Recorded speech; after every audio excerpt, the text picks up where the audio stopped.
Alhamdulillah wassalatu wassalamu ala rasulillah Sayyidina Muhammad ibn Abdullah. La hawla wa la quwwata illa billah. Rabbana iftah bainana wa baina qaumina bil haqqi wa anta khairul fatihin. Subhanaka la ilma lana illa ma 'allamtana innaka antal alimul hakim. Wa ba'd. Tidak sedikit dari kita yang kepengin anaknya menjadi ahlul Quran.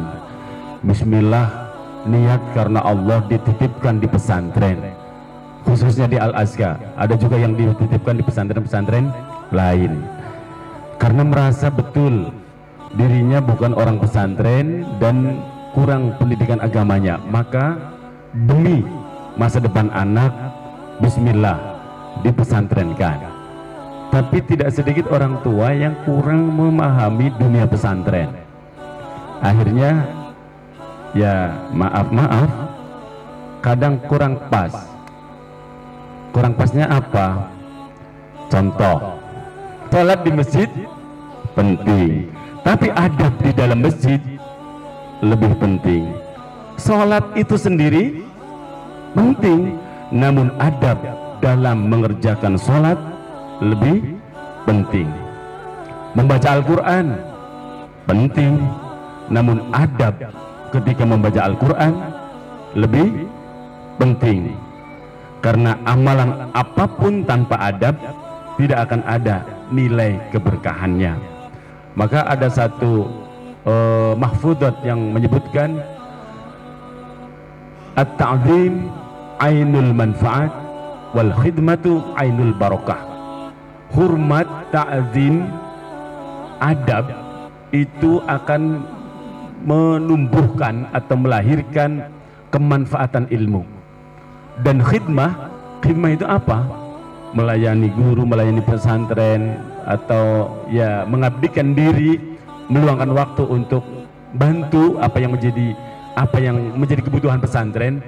Ainul barokah, itu akan menumbuhkan keberkahan. Dan ini yang kadang kurang dipahami, Pak.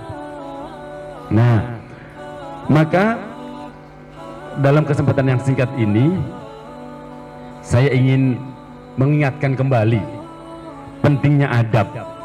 Karena dari adab inilah lahirnya para ulama yang masyhur, namanya tertulis dengan tinta emas sepanjang sejarah. Yang dirahmati Allah Subhanahu wa taala, saya akan sedikit bercerita biar bisa mengambil ibrah, bisa mengambil pelajaran dari pelajaran penting orang-orang hebat.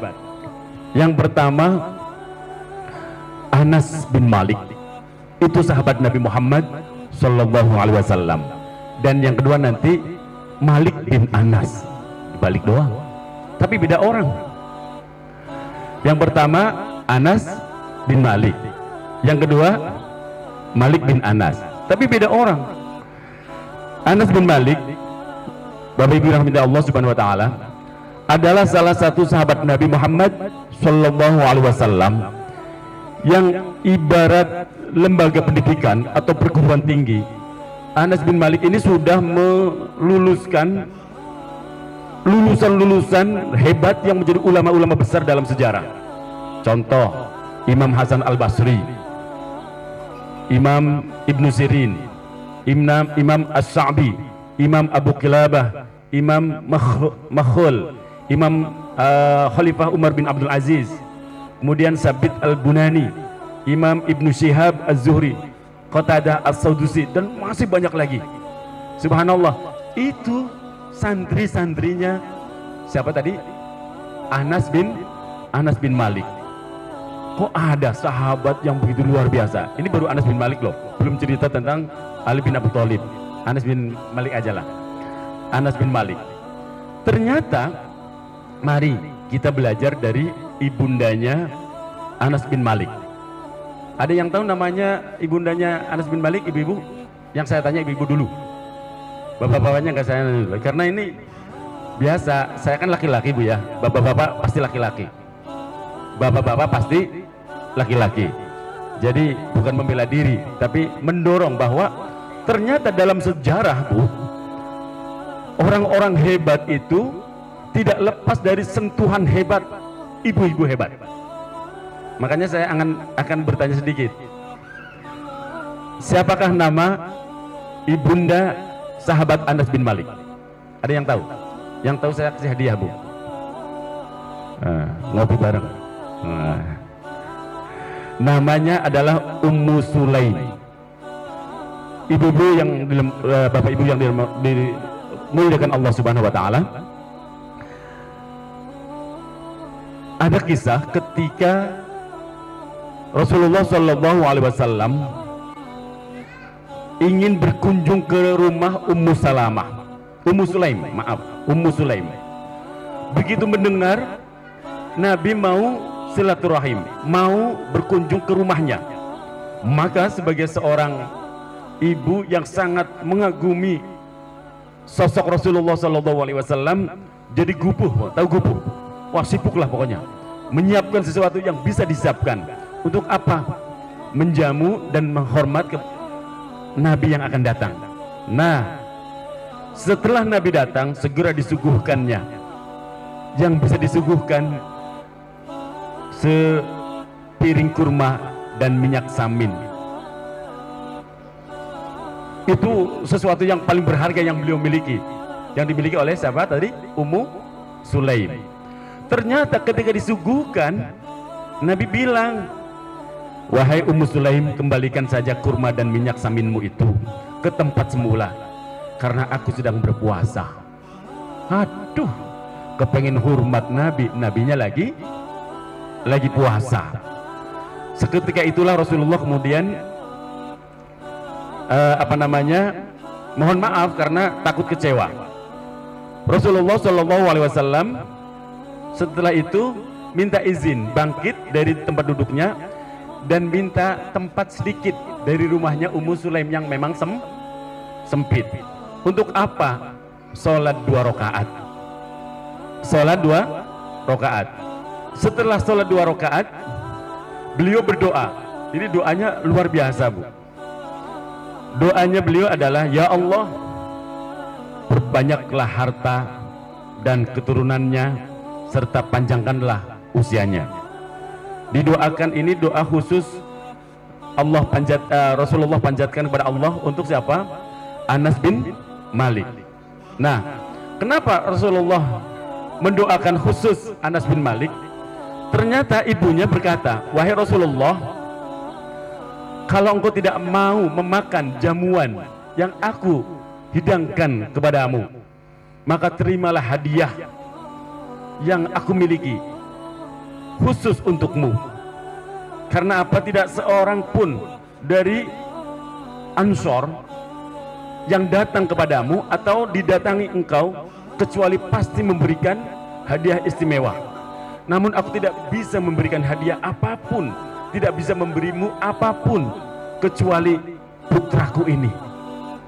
Anas bin Malik dihadiahkan kepada Nabi Muhammad Sallallahu alaihi wasallam. Maka ambillah wahai Rasulullah, suruhlah dia untuk membantumu kapanpun, dimanapun, seizinmu.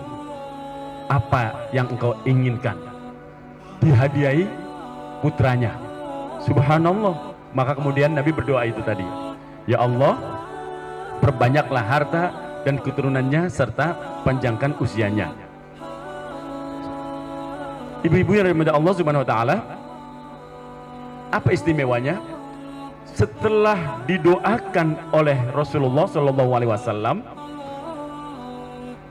Anas bin Malik ini benar-benar ikut jadi khadimnya Rasulullah. Tahu khadim? Apa? Ya yang ikutlah. Nah, kalau orang di dunia pesantren, orang dalamnya kiai. Nah, maka sahabat Anas bin Malik adalah salah satu sahabat Nabi yang paling banyak meriwayatkan hadis. 7 di antara sahabat Nabi yang paling banyak meriwayatkan hadis. Karena apa?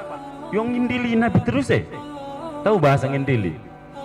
Melu terus dulu, ngikut terus kemanapun Nabi. Nah, udah begitu cerdas. Karena dapat doa dari Nabi. Umurnya panjang, wakilah sampai 103 tahun. Dan ini adalah sahabat Nabi yang paling, salah satu sahabat Nabi yang paling belakangan meninggalnya setelah wafatnya Rasulullah Muhammad Sallallahu Alaihi Wasallam. Wah, anaknya banyak. Kan tadi udah dapat doanya. Dibanyakan keturunannya, anaknya banyak. Wakila anaknya sampai di sini disebutkan ratusan, Ibu. Cucunya sampai cucunya sudah kalau saya nggak salah baca itu sampai 400-an. Keren ya. Subhanallah. Subhanallah.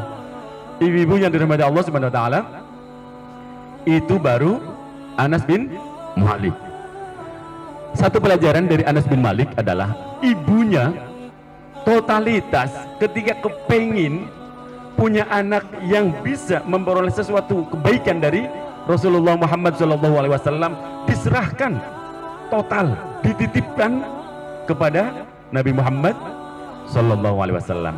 Ini contoh Anas bin Malik.